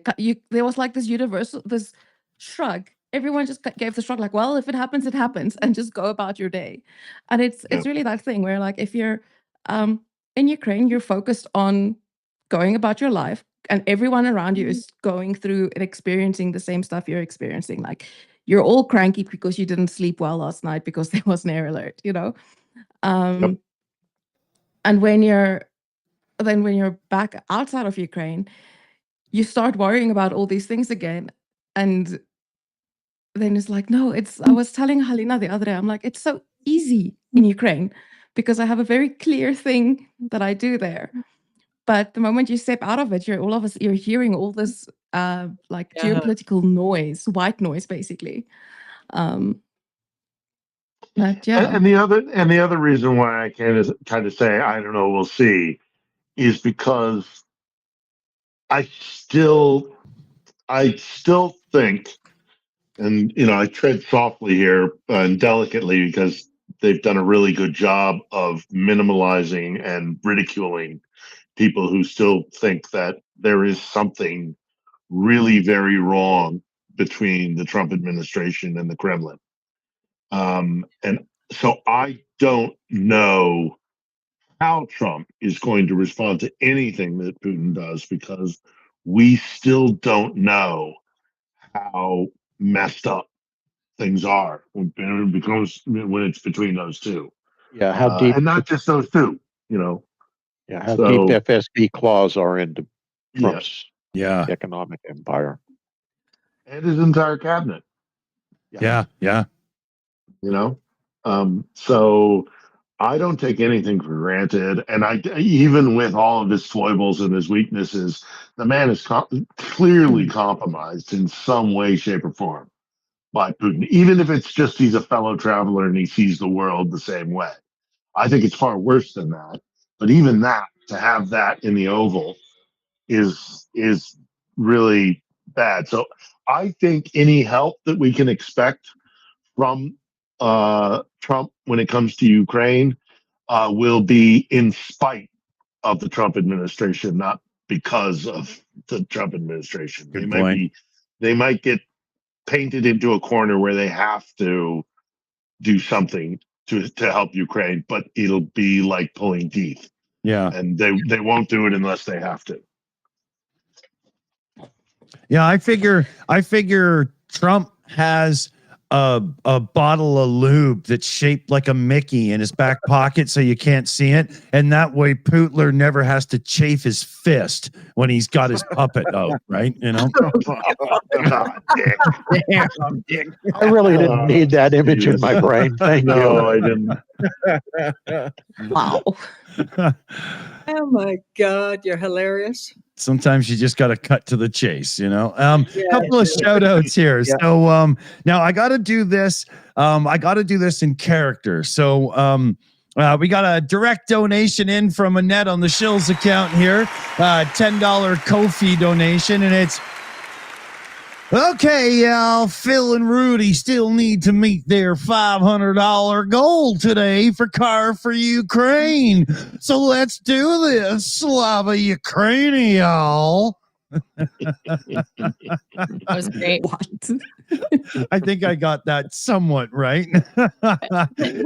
What was that supposed to be, like a hick accent? Yeah, like a southern yokel hick kind of, the kind of person that's always got mustard stained on their wife beater shirt, and the pickup truck they have never has a working exhaust system, and You mean my neighbor? Okay. Like a hillbilly, right? Hillbilly. Damn right. And another one here, Steve Walsh comes in with a $20 super chat as well. And here it's for you, Commander. Commander, did you hear about the third F-18 arresting line or tow hook failure? Sounds like everyone is okay. So Third? a third, Steve? Because I know I only there know was of two, so if a third one's happened, I'm going, Yeah, some ship needs a safety stand down, like right now. See, this is why I think there's actually a secret war against Atlantis going on, and they're just using this as an excuse to send Let's them throw down. another one at them. Exactly. But yeah, it's one with the tow motor, the tow thing fail, and one with the arresting strap, right? No, it wasn't a resting strap. It was on the deck, and they took a hard turn to avoid a missile, and it just rolled right off. Oh, Is another question of why wasn't the aircraft griped down? Because when you put an aircraft in park, you've got like a dozen chains from the undercarriage gripped down to the deck, so it shouldn't be rolling off. But wow. So nobody was in it? no, nobody was in either. Oh, that's a blessing anyway. But gee whiz, head Yeah. should roll about these sort of things. Yeah. The elevator. Okay, yeah. So, It still should have griped it down, but yeah. I'll be the one to say it. I wish Atlantis well in their war. It's just Oh, they seem to be winning. Slavi, any more questions in the pile there we should be getting to? Was a okay, yeah, if you have more questions. Some of these are just worded really weird. So, I don't know, it says by commander. Did Trump generate 300 million to pay back his loan to Deutsche Bank, and how so on 400K per year? Guess it's to you, Commander. I know what he's talking about. I don't know what the situation is right now, but the background issue is that at some point Deutsche Bank gave Trump a colossal loan. I don't know how much it was, but it could have been as much as $1 billion or something. And it was unsecured. Ooh. And the common belief is that the Deutsche Bank was put under pressure by the Russian mob and the FSB for him to get this. And so in circular logic, what it means is that much of Trump's empire is really beholden to Russian interests. Right. And remember, the Mueller report was not given the authorization to pursue his finances. Right. Exactly. Additionally, Deutsche Bank for years, their nickname has been the Kremlin's laundromat. Yeah. It's well known. And look, after he burnt through bank after bank after bank in Manhattan, and guys were like, "You're toxic. We're not going to touch you." The only way he could get money was to go to Deutsche Bank. Yeah. It stinks. The whole thing stinks, and I'm hoping that at some point in my lifetime we'll do a proper autopsy of all of this and find out what was really going on, because there's just so much Russian corruption that is in his orbit that the fact that we don't address it more than we do is problematic. I'm checking the time here, and we're coming really close to our ending. So I want to double check and make sure that I'm caught up on shout out stuff, and I am. Do you want to take us around, Slavi, and let everybody give themselves a self-promotion shout out and words of wisdom, or whatever the hell people want to say? I don't fucking know. Absolutely. Let's go. Yes, Claire. Sorry, Dick, were you ready to show that video briefly? Oh, yes. Right. I have it queued up. This is a 1:22 video. Sorry. Claire, give us a little intro. Yeah, I totally forgot. Yeah, so this is a video that was posted by the Falcons group, who do the installation of rocket launchers onto the back of Hilux vehicles. And at Christmas time, the Shills fundraised vehicles for this. ATP fundraised for it. And Ukraine Matters have fundraised for it, and they've just released a video that's really interesting in the workshop of vehicles coming out of the workshop. The commentary is all in Ukrainian, so we don't need the volume up. But the interesting thing about it is there's two cars from Car for Ukraine with the red banner there. You can see that. So that one's donated by Ukraine Aid Ops, and Ukraine Aid Ops in that fundraiser was supported by the YouTube channel Combat Veteran Reacts. Oh, cool. I don't Okay. know if you know Paul, but he's a very interesting commentator. That one behind him now is donated by Jake Bro. If you can just see, it says Bro on the top of the badge. And the one on the left is donated by Ukraine Matters. So we've got 3 YouTube channels all working to provide vehicles to these Falcons guys who put the rocket launchers on the back. So it's quite an impressive testimony to the power of the YouTube commentator that they've been able to really back up this force called the Falcons that install. They've got their camouflage over the rocket launcher there, so nobody can see that it's a rocket launcher underneath. And these cars are going out the door. And this is a video they just released. There goes Ukraine Matters. We saw the Jake Bro, and the other one was Ukraine Aid Ops, which is supported by combat veteran Paul. I don't know if anybody here follows him, but Dick, you know about him, don't you? Mm-hmm. Quite interesting guy. So it was just a really interesting video to see 3 YouTube cars, basically. And, you know, thank you to all the donors who are supporting the YouTube people, because YouTube's become a real force to reckon with. And the commentary channels are really fantastic on it. You know, so it really shows the outcome of what we're doing here. This is why we're here, right? And here goes a rocket. Підготовка авто. Дякую спільнотам The Shields, а також ATP Geopolitics за підтримку у зборах і самому Діку та Джонатану за активну підтримку. Слава Україні! Героям слава! За рідну неньку! Постріл!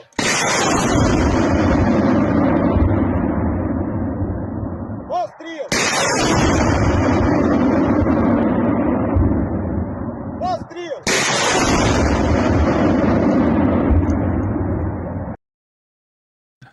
Oh yeah. Yeah. Pretty cool. It's pretty cool for a Hilux, isn't it? That comes off your farm and, you know, it might be a 2015 Hilux and it goes over to Ukraine and they can do that with it. It's really kind of makes me feel very proud about what we're doing. That they're Damn doing right. that. Hashtag boom boom, fellow babies. Absolutely. An improvised BM-21. Yeah. Yeah. Yeah. So yeah, what do you say there, Slavi? Let's let everybody have their turns, shall we? Absolutely. Any final thoughts, Commander Macmillan? I don't do self-promotion. I don't have a show to promote. My only comment would be what I do every time, as you know, is urge everybody to communicate with their elected officials. We need to keep the pressure on if we want Ukraine to still get support. I realize that, yeah, from the top, we're going to get obstacles put in that place, but still, if we get enough pressure to Congress, they may be able to put something through. Absolutely. And also, if I could just add one quick little note to the commander's point, because it's 100% right. But if you are in a Democratic region, if your representative is a Democrat, it's still important to reach out and say, I support you, because it will give them to know that their constituents stand behind them. And will, it's not just, don't just call if you are calling to say, hey, change your position, but also call to support people who do have pro-Ukrainian positions, because it'll let them know they're on the right track. Sorry. 100%, man. 100%. No, absolutely. This call to action is the most important thing I get what you can do for Ukraine if you are in United States, if you're a citizen here as well. So thanks so much for that, Phil and Commander Macmillan. Next up, any final thoughts? Yana from Project Constantine. Anything Yes. near future? Near future, we have a request list from hell. Usually, it's just a lot of requests that we've got from the 40s, from Vipers guys, the 67th, and the Third Assault has also sent us some stuff. So that is going. So if you guys could donate, that would be great. I also have we been demonetized yet, Dick, or can I demonetize us? We're still good, actually. Okay. But I don't know if it's gonna, but if I have, I won't show it then. I have Pete's combat knife with me. Where are you, puppy? Okay. Mm, And it's used. Very Can I good. show it? Yeah. Okay. So it's his combat knife. It's used. Hasn't been cleaned, anything. Yeah. And we really need donations. So I'm going to raffle it, this combat knife, for stuff. So I'll announce the raffle in this week. It will be $10 for a raffle ticket. And where Yeah. can viewers find you, Jana and Project Constantine?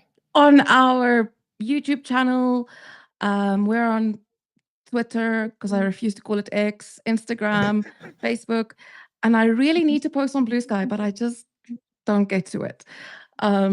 Also, we have our website, and I know we have our Starlink parents who, I have your patches. I do still need to send them out, but that's going to get done this week. Yeah. So thank you. Oh, and we have a Discord server. I always forget about that one. We also have a Discord server, but there's like nothing that happens there because, yeah. Yeah. All right. Well, you heard Jana. If you want to help Project Constantine, please do so. And obviously subscribe, like, and comment. Social currency is so important. And next up, we have Claire from Cars for Ukraine. Any final thoughts or future projects? Future projects, yeah, we're going to be rolling into the summer campaign after this one's done. We give you a little break and then we roll again. We've done the patch, where the patch is a historic patch from the Podolia region, from the Middle Ages, when they were fighting against the Mongol horde for the independence of Ukraine. And it's a beautiful new patch. But we're going to stick with the theme that we're brighter and happier in our patches. I think it seems to have turned out we're quite colourful, not in the army tones at all. But I also want to just acknowledge the death of Swampy Garrett and say that was very sad. I have been reflecting a bit on why we as Westerners acknowledge these significant volunteer losses quite as much as we do. And it seems like when we're overvaluing Western volunteers over Ukrainian soldiers, but I think it's because we just don't know the Ukrainian soldiers in the same way. When someone speaks to us in our language, we recognize that and we pick up attention and we relate to it, that this person's over there doing what we feel as though we would like to do. And the fact that he lost his life clearing mines is just really, really sad. So I just wanted to acknowledge that. And let's get this Easter campaign done and get all these trucks to the Seraphim and is it Gur or Hur, Philip? Good. It would be cool. Hur.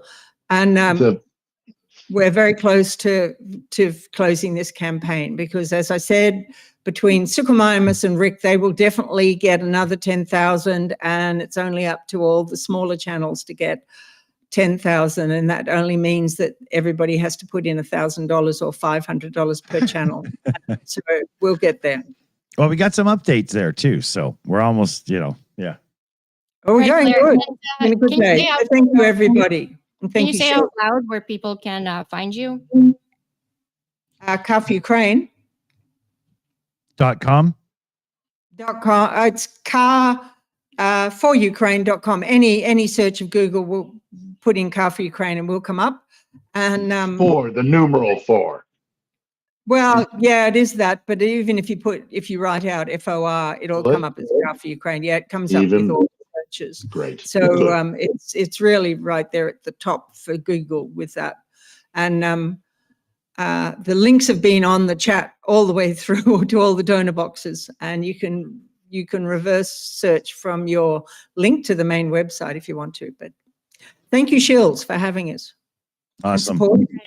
So the reason why I'm kind of getting you guys to say it is we have a lot of listeners that are not really in the chat. So guys, whoever's listening to this, please subscribe to Cars for Ukraine. Donate if you can. Thank you so much. Next up, Phil Ittner from On the Edge podcast. Any final thoughts? We're going to go through, I think we're going to go through a tough period here in the coming days. With May 9th behind us, with the failed negotiations that the Trump administration kind of ham-fistedly tried to get through, but we'll see how that goes. But I have a knot in my gut that tells me we're going to go through some tough times in the coming weeks. As far as my own self-promotion, I have a team of really good Ukrainian journalists working with me, and so I'm hoping that we can grow our channel, get some support there. It's just I put it out on it has its own channel, which is On the Edge, and then I also post episodes on my personal channel. And also kind of when I do, reaction videos. So it's Philip with one L and Ittner, Ittner. And if we can get more subscriptions, that would be great. And obviously, I'm also a contributor to Cars for Ukraine. So, get in there and chip in some money. That would be great. I know things are tough, but it's a worthy cause. We put out these episodes of On the Edge every Sunday at 8 p.m. As I say, tomorrow's episode is shaping up to be a good one, and I'm rushing off to go finish the second edit of it. But as I mentioned earlier, it's with a military analyst and a former SBU, which is Ukrainian intelligence officer, and we talk about a whole range of things. And I'm positive that if you tune in, you're going to learn something that you didn't know about the war previously. So. Yeah. I hope you'll check it out. Thank you. Cool. Definitely. And if I could just say, Phil was rushing off 2 hours ago. I know. Good on you, Philip, for staying the distance. All right. That was well done, Phil. Thank you so much. Next up, Rudy Reacts, and we're streaming on his channel as well. So hello to streamers over there or to viewers. Any final thoughts? No, this was a great show. Just thanks to everybody that has donated. And for those that are thinking about donating, please donate if you're able to. Obviously Ukraine deserves it. And my channel is about to hit a pretty big milestone. So definitely go over there and subscribe. I'd really appreciate it. And that's it for me. There's Rudy's donor wall from today. Thank you, everybody. Thank you. Amazing. So well done. Dick, for the shills, what's coming up next in our near future? Yeah, well, I want to make sure we're caught up. So there's a little shot at our donor wall with today's donors direct in. Thank you so much, everybody. Thank you. When Stephen Walsh came in with that $66 direct donation in on PayPal, there was a message that I couldn't get PayPal to show me. I can see it now. And he was mentioning to Commander about the second F-18 with the arresting cable having the issue and whatnot. So we did get that talked about. So at least we didn't screw that up. Sorry, Steve. Wasn't really my fault. Trying my best here. And then we had a direct donation in here for $27, and it's I just want to read through it and see if there's a name in it, or should I use the person's name on the donation. But optimism is my byword. Even on the darkest days, I find ways to top it up by focusing on the indomitable spirit, Ukrainian spirit, the sheer humanity I see in people like Claire and Ivan from Car for Ukraine, and finally from the wonderful communities I find here on the Shills, Rick's, Mercados, JP, ATP Geopolitics, and that's just to name but a few. So a huge thanks to all, and that's Byron Green. So huge shout there, man. Awesome. Thank you so much. Very nice. Yes.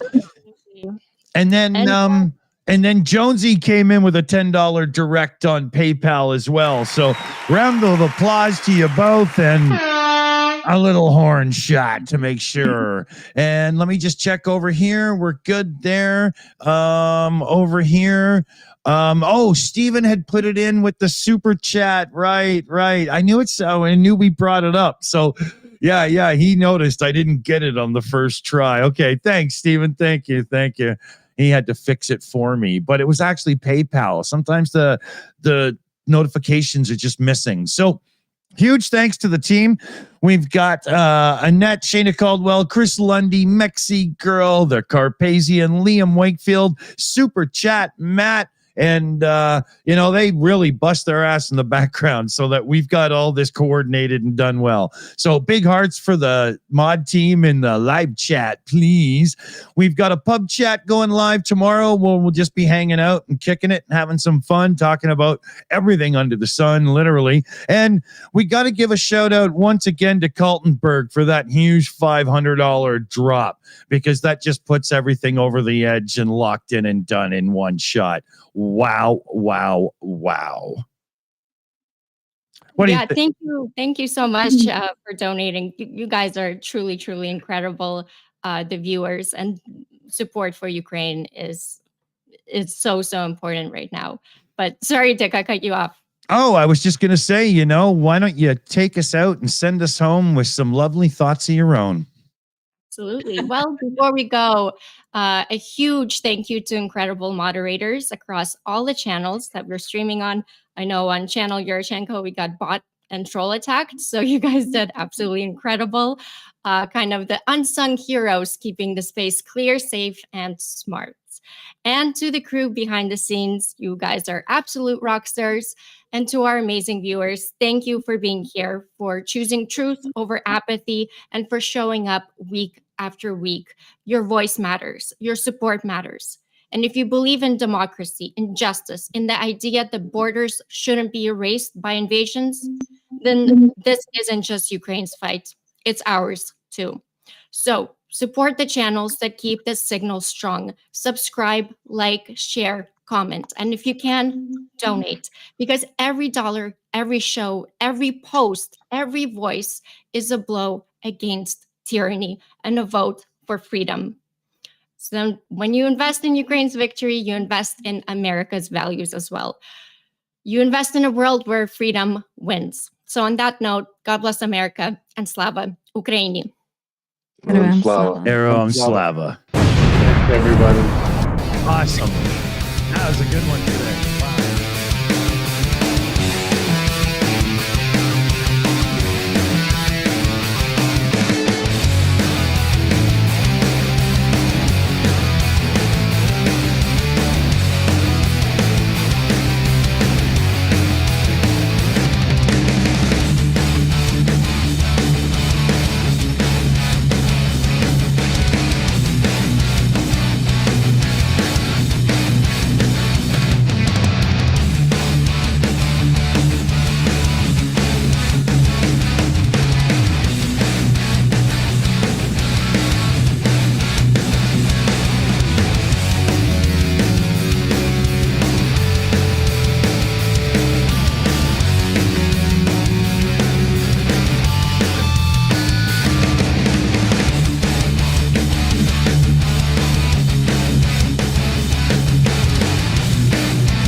It's over. Go home.